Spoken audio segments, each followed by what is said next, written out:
bersama saya Putri. Kali ini saya akan kembali menjelaskan tentang bidang yang berada pada sains masa depan. Kali ini saya akan menjelaskan tentang proyek genom manusia dan aplikasinya. Baik, kita langsung mulai saja. Kita berangkat dulu dari pengertian genom. Jadi genom adalah seluruh informasi genetik atau asam nukleat yang dimiliki oleh suatu sel dari makhluk hidup. Kemudian kita berangkat ke sini, proyek genom manusia adalah set lengkap DNA yang dimiliki oleh suatu organisme termasuk gen-gen orisinalnya atau keseluruhan asam nukleat yang memuat informasi tersebut. Nah, set DNA lengkap atau genom ini dijadikan proyek kolaborasi setelah diurutkan ya, dipetakan, dijadikan proyek kolaborasi untuk mengurutkan seluruh untai DNA pada manusia sehingga didapatkanlah pemetaan genom pada manusia yang disimpan ke dalam sebuah database atau biasa disebut sebagai genbank ya. Genbank ini dimiliki oleh USA, Amerika, Uni Eropa, dan juga Jepang. Di dalam genbank ini terdapat informasi tentang genom-genom manusia dan juga organisme lain. Inilah disebut sebagai proyek genom manusia ya, pemetaan genom-genom manusia. Ya, adapun tekniknya yang pertama yaitu ada whole genome sequencing. Ini adalah metode komprehensif untuk menganalisis atau mengurutkan seluruh genom. Jadi pada proyek genom manusia pakai dia whole genome sequencing. Nah, whole genome sequencing ini menjadi standar metode untuk mendeteksi dan mengidentifikasi wabah yang berhubungan dengan bakteri dan patogen. Nah, jadi proyek genom manusia ini sangat berkaitan dengan proyek-proyek yang berkaitan di bidang kesehatan ya, untuk penanganan penyakit. Kita lihat aplikasi praktisnya. Yang pertama, diagnosis dan pengobatan penyakit. Jadi ketika genom-genom itu sudah dipetakan, akan diperiksa.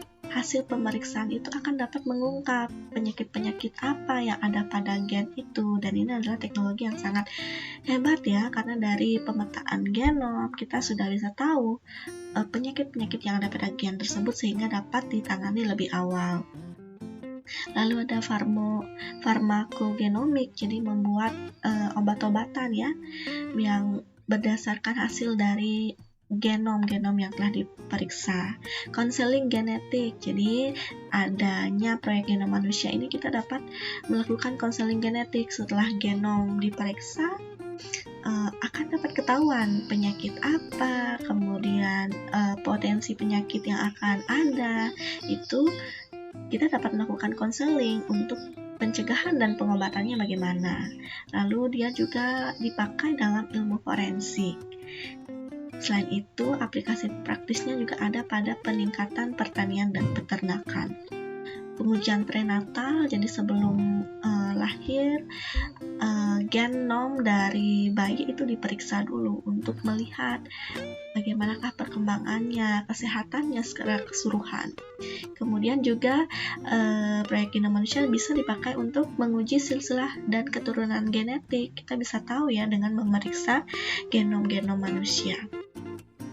Nah, selain berbagai manfaat praktis yang ditimbulkan oleh proyek genom manusia ini, ada juga beberapa kerugian dan masalah etis yang ditimbulkan. Yang pertama, keraguan terhadap privasi dan kerahasiaan. Jadi gen itu kan bersifat rahasia ya.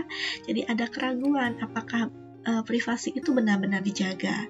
Adanya diskriminasi genetik. Jadi karena gennya itu sudah diperiksa, jadi sudah tahu apa saja potensi-potensi penyakit yang akan diterita. Jadi takutnya ada diskriminasi terhadap seseorang karena gennya telah diketahui. Kemudian menimbulkan ketidaksetaraan perawatan kesehatan. Jadi yang sudah tahu potensi-potensi penyakitnya melalui proyek genom manusia, tentu dia bisa melakukan pencegahan dini dan melakukan perawatan kesehatan. Tetapi bagaimana dengan yang memiliki biaya yang kecil dalam hal itu menimbulkan ketidaksetaraan.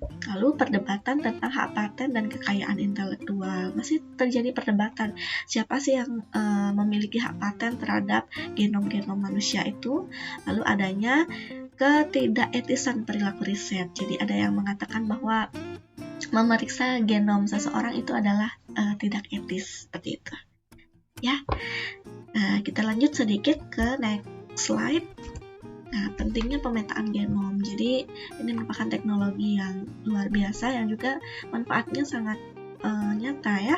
Yang pertama ada katalog gen. Katalog gen ini dapat digunakan untuk mempelajari gen-gen tersebut untuk bidang pengobatan dan pencegahan. Jadi, pemetaan gen itu disusun dalam katalog gen. Jadi, gen-gen itu bisa dipelajari untuk bidang pengobatan dan juga pencegahan penyakit. Yang kedua, proyek genom manusia ini membuka jalan untuk memberikan deskripsi yang komprehensif mengenai aktivitas molekuler sel manusia dan cara untuk mengendalikannya. Jadi dengan adanya proyek pemetaan genom ini, peneliti akan dapat mempelajari aktivitas molekuler sel dan juga dapat juga membuka rahasia bagaimana sih mengendalikan aktivitas-aktivitas molekuler sel. Kemudian yang ketiga, proyek genom manusia dapat memberikan informasi dari sekuens tertentu yang semula dianggap tidak memiliki fungsi seperti DNA intergenik. Jadi proyek genom manusia ini juga memberikan informasi terhadap sekuens tertentu yang ada pada DNA. Kemudian proyek genom merupakan suatu tantangan bagi para ahli di bidang biologi molekuler untuk dapat mengetahui sesuatu hal yang belum diketahui. Jadi proyek genom manusia ini selalu diteliti karena banyak hal, banyak rahasia yang ada yang dapat diungkap untuk kepentingan manusia tentunya ya melalui proyek genom manusia ini. Baik, sekian yang dapat saya sampaikan tentang proyek genom manusia. Terima kasih telah menonton.